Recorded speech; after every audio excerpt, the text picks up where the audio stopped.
Hot Dog Bun, Having the Courage to Be Who You Are by Maria Dismondy.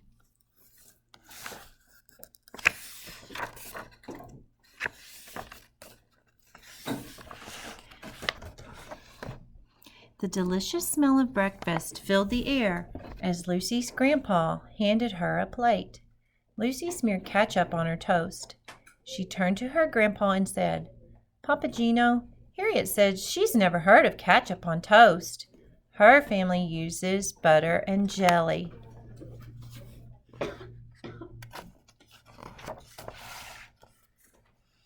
"It's okay. Not everyone likes the same thing, Lucy. It doesn't mean one person is right or wrong. We're all different. What a boring world it would be if we were all exactly alike. Do you remember what's really important?" Papa Gino asked. "Yes, Papa. Even if we are different from others on the outside, we all have a heart with feelings on the inside." "That's my girl. Remember, when you treat others with love and kindness, you are doing the right thing," Papa Gino replied. On the school bus, Lucy and her friend Harriet pulled out some paper and crayons. Sitting across from them was Ralph. As usual, Ralph sat alone, staring out the window. He looked over at them and rolled his eyes. In the classroom, Lucy sat down near the teacher. Ralph carelessly hurried over and tripped on Lucy's foot. Before long, he was glaring at her. Ralph whispered, "Woof, I can't see the book with this poodle in front of me." Lucy could hear him giggling behind her. "Oh no, why did it have to be me?" she wondered.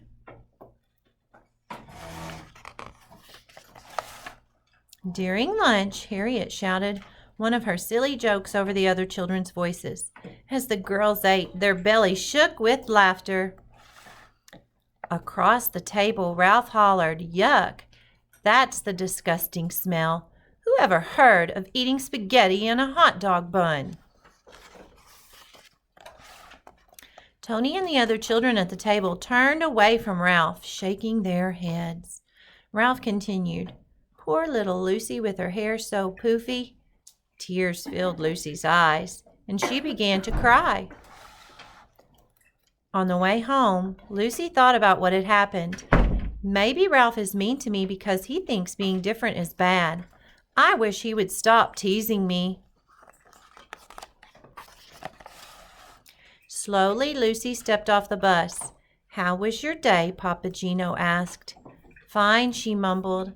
Papa reached over and pulled a crayon out of her hair. "How did this happen?" he asked. Lucy didn't say a word.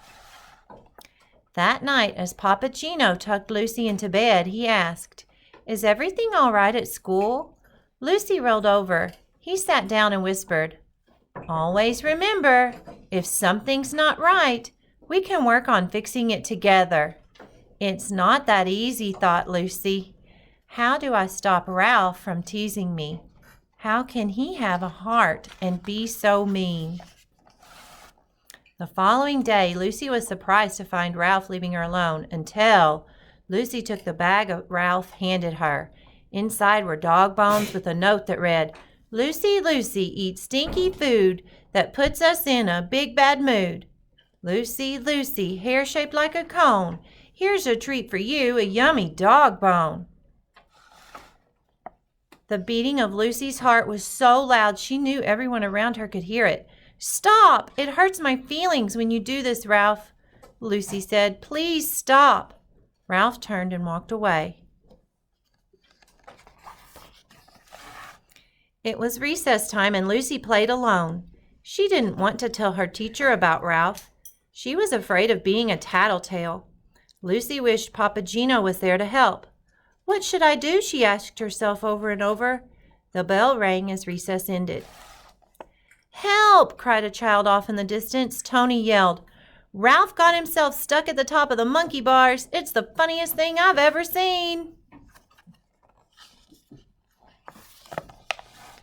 This is my chance. I'll go tell Ralph how mean he really is. M-E-A-N, mean. Lucy stomped off towards the monkey bars. When she reached Ralph, Lucy paused. She looked him in the eye and said, "What you did was so mean." Standing before Ralph, Lucy could hear her papa's words. Ralph did have a heart with feelings.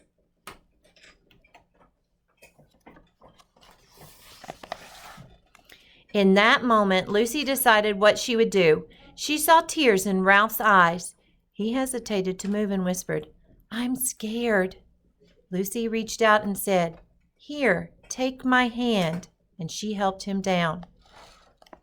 The two walked back to class without saying a word.